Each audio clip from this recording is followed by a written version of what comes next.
ఇప్పుడే న్యూస్ అసలు తెలియదు. ఇదే అలా అంత పెద్ద ఈవెంట్ చేశాక ఎవరో ఇద్దరు రిటర్న్ వెళ్ళేటప్పుడు ఇప్పుడే చెప్తున్నారు. ఈ న్యూస్ నాకు తెలియదు. అందుకే కళ్యాణ్ గారు కూడా చాలా ఇంత పెద్ద ఈవెంట్ నాకు బాధగా ఉంటుంది.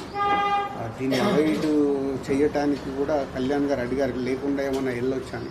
లేదు సార్, మాకు ఒక ఈవెంట్ కావాలని నేను చరణ్ గారు అడగడం జరిగింది.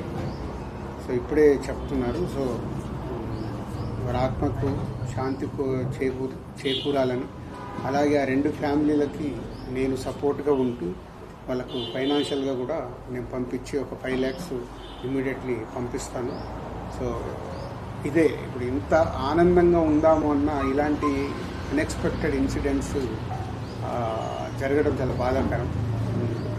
సో వారికి కావాల్సిన హెల్ప్ నేను చేసి తప్పకుండా ఫ్యామిలీస్కి నేను నిలబడతాను.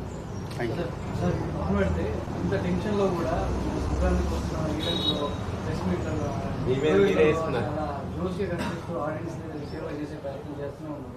ఇంత ఒత్తిడిలో కూడా మీరు సినిమా ప్రేక్షకులు తీసుకోవడానికి మోటివేషన్ చెప్తారు పవన్ కళ్యాణ్. సో ఆ ఫోర్స్ ఇంకేముంది?